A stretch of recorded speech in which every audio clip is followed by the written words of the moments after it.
I stood in Sophia's living room, surrounded by laughter and champagne, holding up my left hand so everyone could see the ring catch the light. "It's gorgeous," one of my coworkers squealed. "When's the big day again?" 3 months, I said, unable to stop smiling. June 15th. "Daniel is such a catch," my cousin Emma said. "You're so lucky, Claire." Lucky. That word again. Everyone kept using it, and I kept believing it. Sophia appeared beside me with another bottle of Prosecco. "More champagne for the bride-to-be? You're going to get me drunk," I laughed. "That's literally my job as maid of honor." She refilled my glass, then raised hers. "To Claire and Daniel, the most perfect couple I know." Everyone cheered. I took a sip, letting the bubbles tickle my throat, feeling like everything in my life had finally fallen into place. My phone buzzed. A text from Daniel. "How's the shower? Missing you. Can't wait to marry you, future Mrs. Carter." My heart squeezed. Mrs. Carter. In 3 months, that would be my name. "That's him, isn't it?" Sophia grinned. "God, you two are disgustingly cute." "We really are," I agreed, typing back a heart emoji. Later, after everyone had left and we were cleaning up, my mom called. "Sweetheart, I was thinking about the flowers again."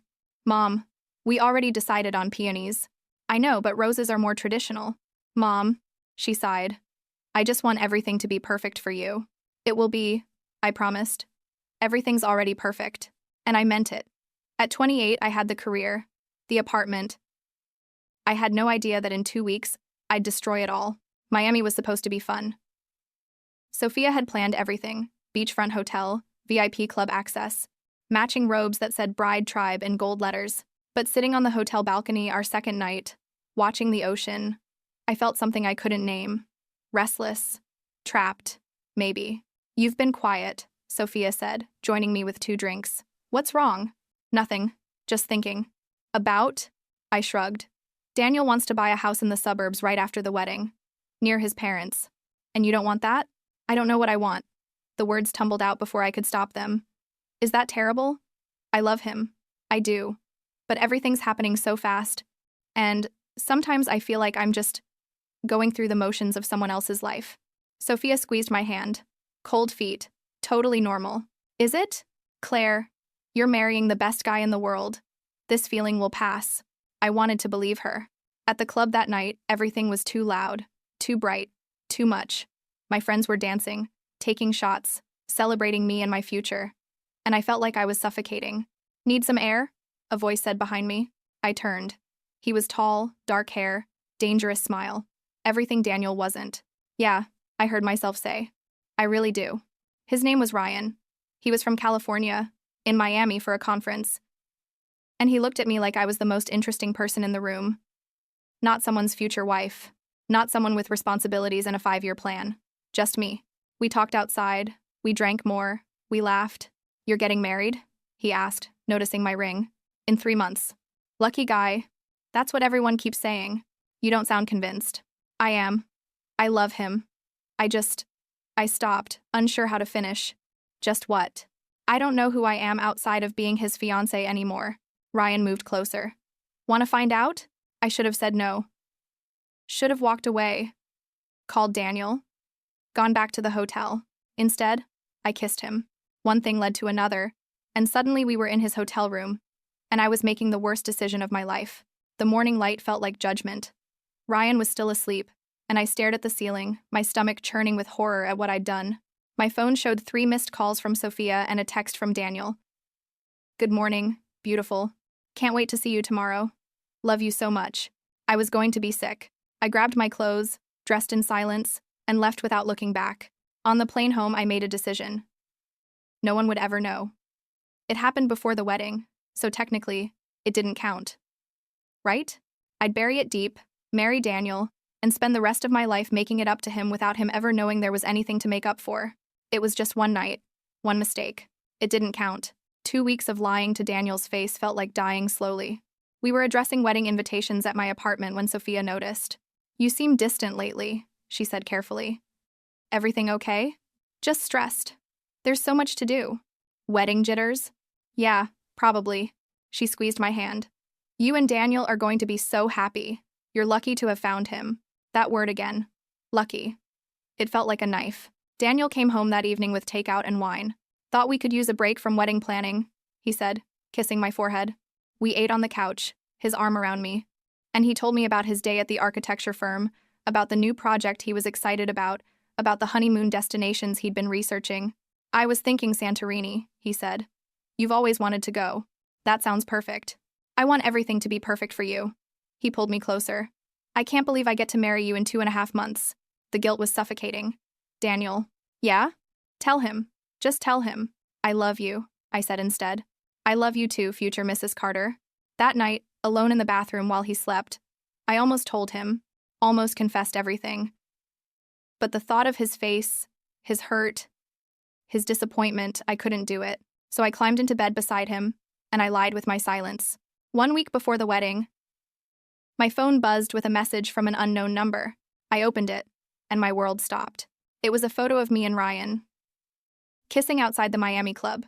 Below it, does your fiancé know? My hands shook so badly I dropped the phone. No. No. This couldn't be happening. I tried calling the number. Voicemail. I tried again. Nothing. Another message arrived. Tell him yourself, or I will. Then another. You don't deserve him. And another. Time's running out. Who are you? I typed with trembling fingers. No response. I thought of Ryan. Had he taken the photo? Was this some kind of blackmail? I found him on social media, sent a message. Did you take a photo of us that night? Is this you? His reply came fast. What photo? What are you talking about? We hooked up, it was fun, that's it. Why are you messaging me? So it wasn't him. Someone else had been watching that night. Someone else knew. Claire, are you listening? Sophia's voice cut through my panic. We were at a cafe, supposedly finalizing bridesmaid gift bags. Sorry, what? I said, are you feeling okay? You've lost weight. You look exhausted. I'm fine. Just wedding stress. Are you sure that's all?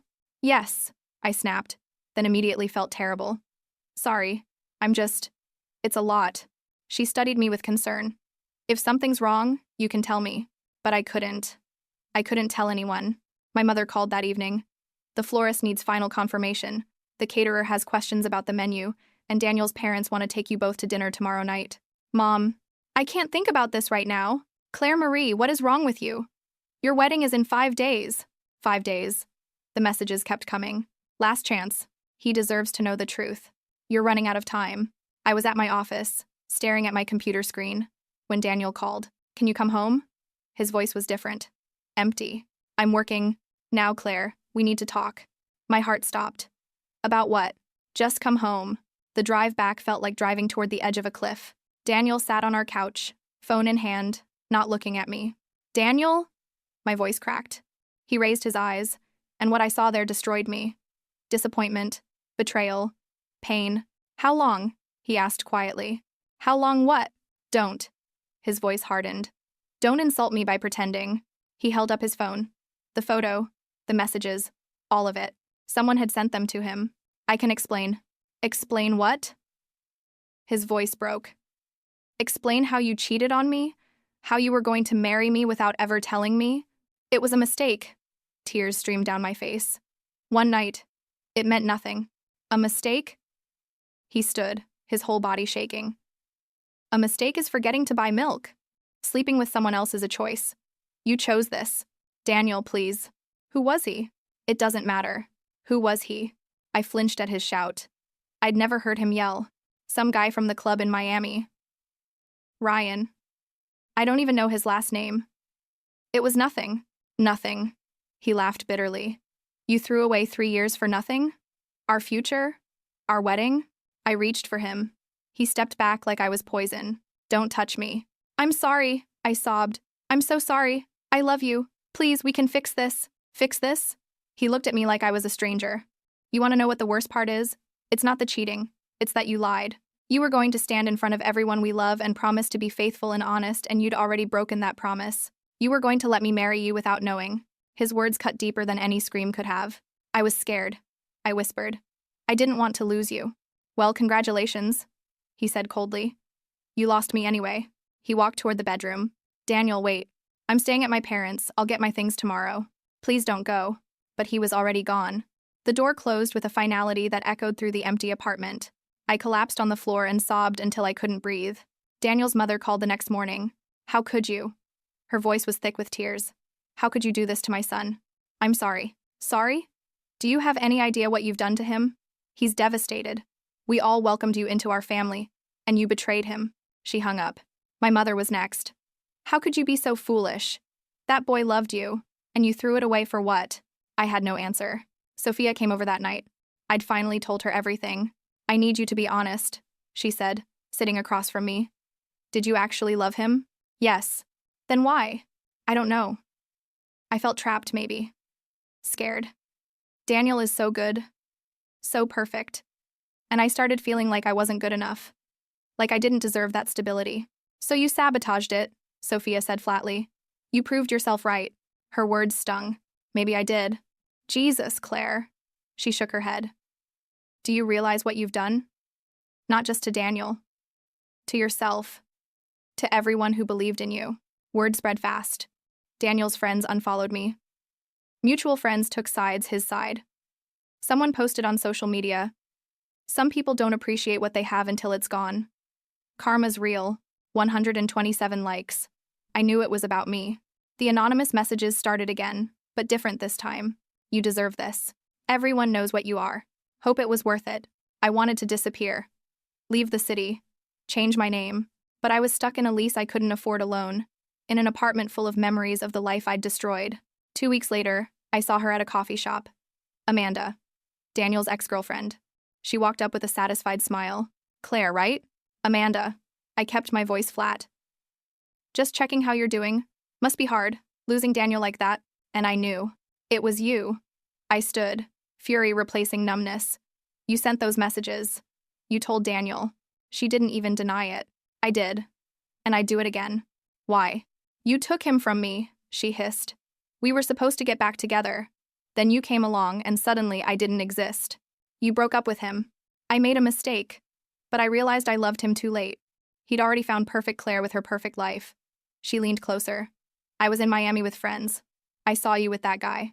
Took the photo, waited for the perfect moment, and destroyed you. You're insane. Maybe. She shrugged. But I'm not the one who cheated. You did this. I just made sure Daniel found out before you trapped him. She walked away, leaving me shaking. She was right. The messenger didn't matter. The message was true. The weeks crawled by. Work. Home. Walls. Daniel's coffee mug still in the cabinet. His toothbrush in the bathroom. I couldn't throw them away. My boss called me in. Claire, we're concerned. Your last 3 campaigns have been unfocused. Is everything all right? Personal issues, I said weakly. I understand, but we need to see improvement. So I was losing my job too. Sophia insisted I see a therapist. Dr. Martinez was kind but direct. It sounds like you're stuck in self-blame, she said during our 3rd session. While accountability matters, we need to explore why you made this choice. What were you looking for that night? I don't know. Escape? Validation? Proof I was still desirable as myself, not just Daniel's fiancé? And did you find it? I thought of Ryan, the hollow feeling after. No, I found nothing. Then perhaps, she said gently, what you were looking for was never outside yourself to begin with. I started checking Daniel's social media obsessively. He looked thinner. Tired. But also lighter. Like a weight had lifted. 3 months later, I saw him at a restaurant with someone new. Beautiful. Dark hair, comfortable in her own skin. Our eyes met across the room. He looked away, said something to her. They sat down. You okay? My colleague asked. Fine. I lied. I watched them. She made him laugh, really laugh the way he used to with me. He looked happy. Happier. That night, I felt the full weight of what I'd lost. Not just Daniel. The future. The house. The kids. Sunday mornings. Inside jokes. Growing old together. I'd traded it all for one night with a stranger I couldn't even remember clearly. The next day, I ran into Daniel's mother at the grocery store. Claire. Mrs. Carter's face was cold. Mrs. Carter, I don't want to hear it. Daniel is finally healing. If you ever cared about him, leave him alone. Let him move on. I never meant to hurt him. But you did. You hurt him in a way he didn't deserve. Now he'll spend years wondering if he can ever trust anyone again. She walked away. I stood in the cereal aisle crying. That night, I wrote Daniel a letter I'd never send. I'm sorry. I was scared and selfish. You deserved better. You deserved honesty. You deserve someone who appreciated your love. I hope you find her. I hope she's everything I wasn't. I burned it in my kitchen sink and watched the ashes disappear. 6 months passed. I finally accepted there was no going back. But in the ruins, I found something myself. The real version. Dr. Martinez helped me understand my self-worth had been tangled in external validation. That night in Miami, I'd sought proof I was still desirable, still exciting outside the safe life I'd built, but I'd been looking in the wrong place. You can't build a future on a foundation you haven't examined, she said. Until you understand yourself, you'll keep sabotaging. I did the work. Therapy weekly, journaling, time alone. I apologized to Sophia, thanked her for staying. I called my mother, had our first honest conversation in years.